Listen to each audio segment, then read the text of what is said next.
Hey everybody, it's Carrie with Rockstars Academy, and I'm here with a band called Hokori. Can you start here and tell me who you are and what you do? I'm Mo, rhythm guitar. Gary, bass player.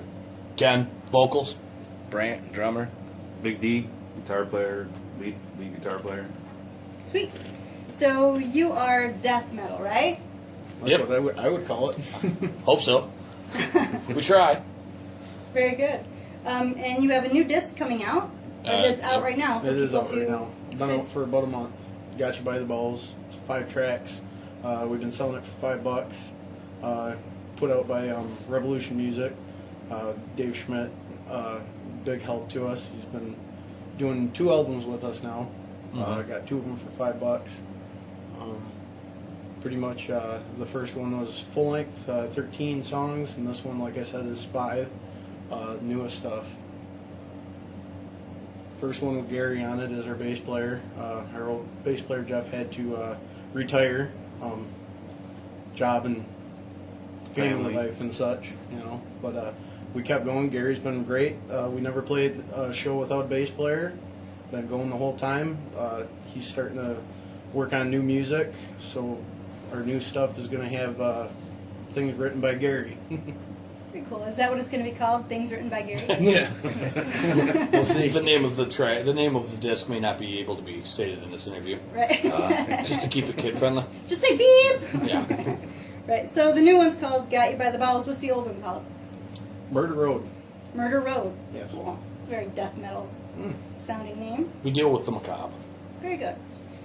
So you guys have been together for quite a while, right? Probably doing practicing as a active band for about 10 years. Playing shows live for 9.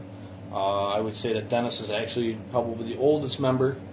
Been here with the ex-drummer. Then they picked up Mo. I came in a little bit later, and then change out in drummer, and then change out in bass player. But the 3 of us have been basically playing, writing for Since the beginning. 10 years together, playing live for 9 years. Very cool.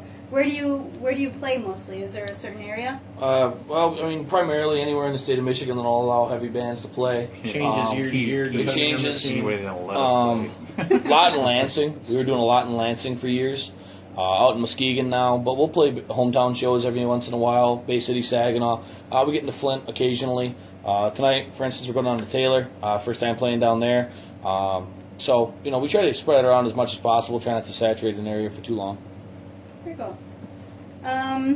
You have another show coming up here December 7th in Muskegon at Crickets, right? Yep. So if people want to come check you out, they can... Absolutely, and I mean, Muskegon is a fantastic metal It's the scene. metal spot It right is. now. It is. Damn. It is what Lansing was. It is what Detroit was. You know, years previous. It was. You know what? 8-10 years ago, you wanted to play with a lot of metal bands. You went to Detroit. 5 years ago, you wanted to play with a lot of metal bands. You went to Lansing.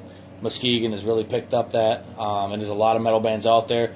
Every time we ever play out there, it seems to be a good turnout. It's been a lot of fun. We've done 3 shows out in the Muskegon area in the last about year, roughly.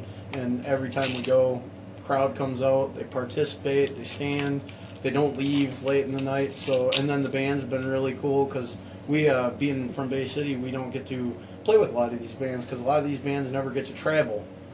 They get started once they finally get things going. You know, jobs, life takes over, and sometimes they never get to make it out to where they can meet up with us anywhere else. So it's cool to be able to go to Muskegon because otherwise you would never see these bands. You know, at least we wouldn't. Right. So that's Yes, real life has killed many a awesome band, for cool. sure. Oh yeah. Well, there's been. I mean, in our 9-10 years, there's so many bands that have broken up, reformed, quit again. You know, members went off and started other bands. I mean, we were just talking out at Mosh Pit Boot Camp out in Stanton with Jen Lorensky from Mosh Pit Nation. We were out there hanging out with the guitar player from A Sleepless Malice. He played with us years ago with a band called Selfless. You know, and it's just crazy how you keep seeing the same people showing up in the scene, different entity, different band, but they're still around, they're still jamming. Right. We did an interview with the Sleepless Malice, actually, and they kind of talked about how this whole band music performing thing is kind of like in your blood. So if you stop doing it, you kind of get an itch to do it again. Do you guys agree with that? Oh, yeah. Oh yeah, like I mean, you know, when we lost our first drummer, we replaced him. lost that drummer, and we went on hiatus for almost 8 months.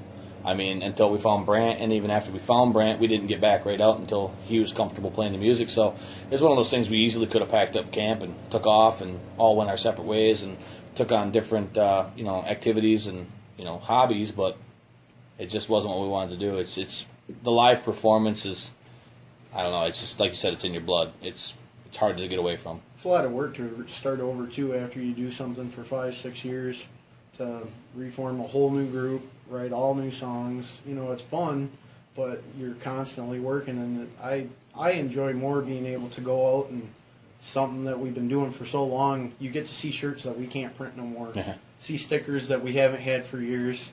Meet people that haven't seen us since 2005, 2006.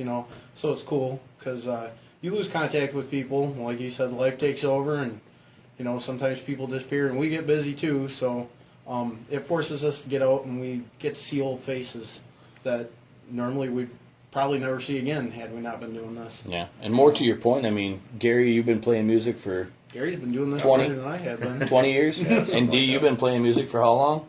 About the same amount of time. The old guys in the band. Yeah. Hey, as long as they can still rock it, who cares, right? Right. Can't hear, but he can play guitar like a son again. Maybe that's why. Baby. Not messing himself up. All right. I forgot what the hell I was going to say. Okay.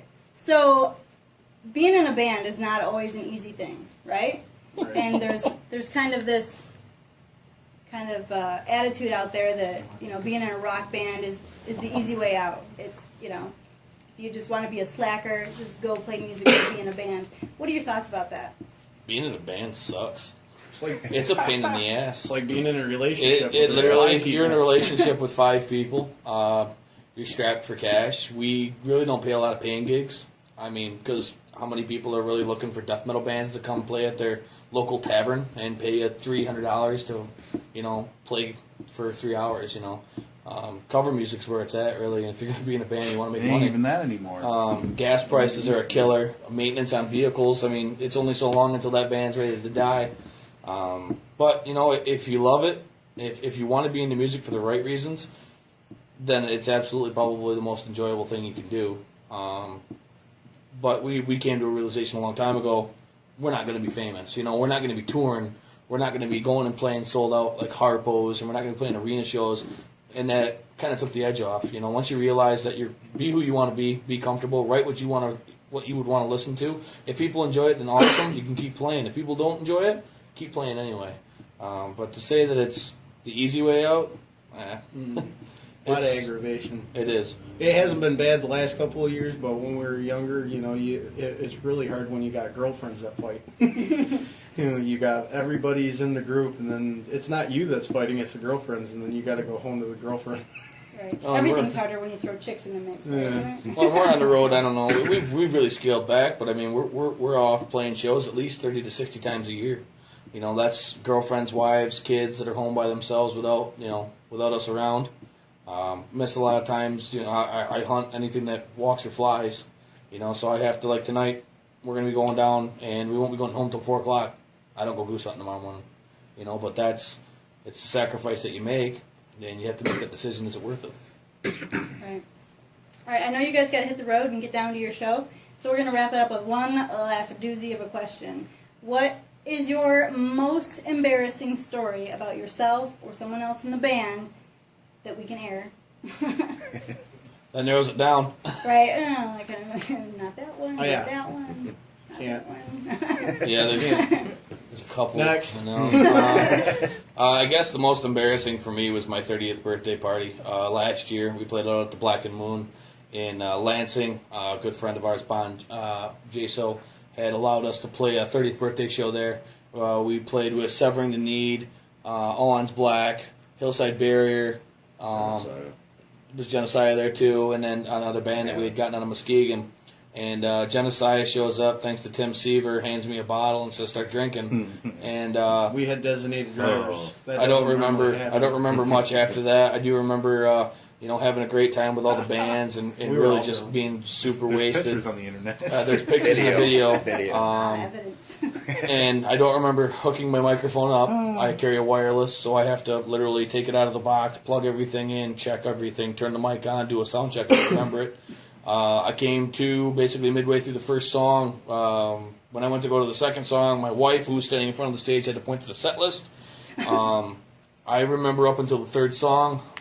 I come to midway through our set, and I am behind the venue, outside, throwing up while singing.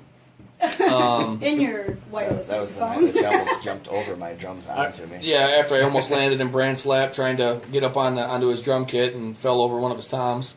And it was really embarrassing at the time because we had paid to have it recorded. So the label had given us some money and said, "Here, man, go record this. It'll be great." And we all played like absolute ass because we were all hammered. And We had designated drivers. We were in Lansing. We were with a bunch of friends, and they kept passing, "Happy birthday, have a drink." And of course, you go back a year later, we go to play Uli's House of Rock for Everyone loved it.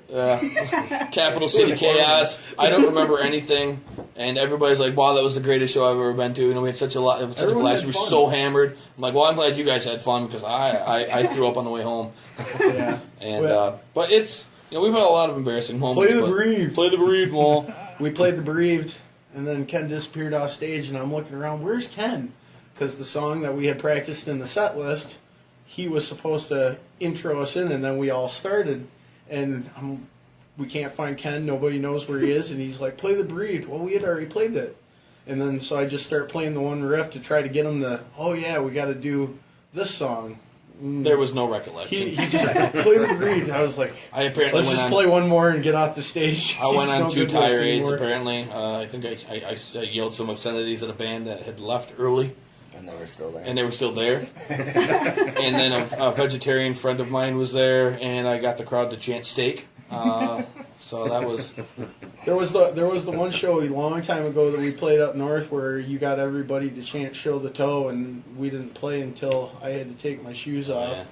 Yeah. I had to play Needless the to rest say, of the we're set pretty barefoot. You have to see us live to understand that, so come on out. Most of our embarrassing moments aren't really. Arable. Yeah. Come talk to us at a show. I'll Yeah, tell you that. we'll tell you all about it. We'll bring out the dirty laundry at the bar. Right. Anybody else have a story that we can air? At the bar. Pretty much always happens. The magic happens in the bar. Oh, yeah. I'd like to tell that one story about the spider trap, but I think she may In the bar. She may be in jail, so we In just the bar. tell that story. It's all in the bar. All right. So if you want the juicy stories, you have to come out and see Hokori Yeah. Mhm. at tonight at Road Ranger in Taylor or December 7th at Crickets in Muskegon. Yep. Where do you guys see yourself in 5 years? Living off food stamps, Wheelchairs. enjoying Obamacare. We've already said before that We got defunded, never mind. we've always said 5 years ago if we figured we'd still be doing this, I probably would have laughed. So I mean, Hopefully, at this Changing particular game. point to quit now, hopefully we haven't killed each other. Yeah, You know, hopefully we're still making music. Hopefully there's a lot of bands still around that we know. I mean it gets hard, but you kind of got to work around schedules. We got.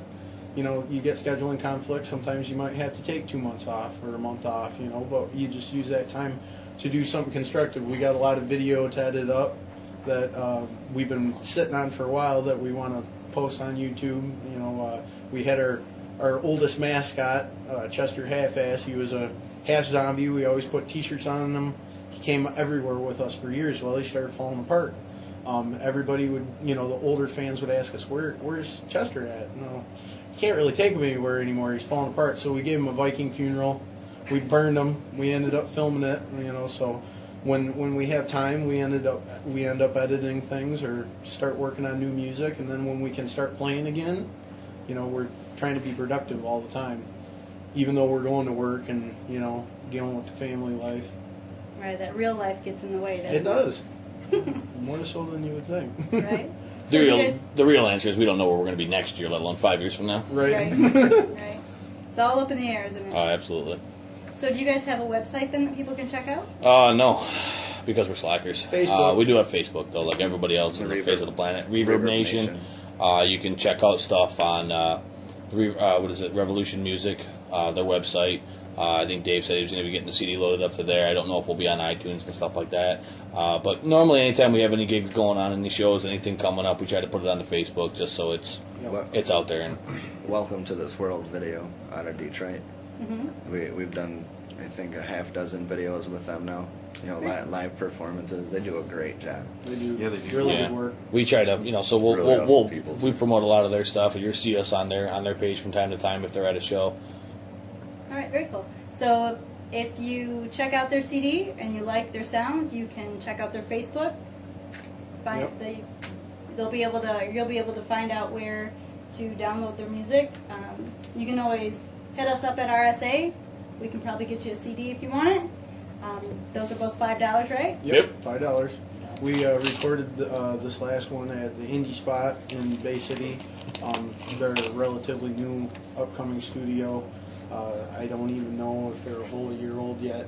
They might be. Are they like a year old? 14 months. Yeah. 14 months. Okay, so just over a year old. They've been working with a lot of genre of bands, and businesses apparently has been picking up for them the last time I talked to them. So they seem to be doing well. It's going good for them. Very cool. All right, well, good luck on your show tonight, and thanks for stopping in at RSA and chatting with us. Thank you. Thanks for having us. All right. Thank you. All right. Bye.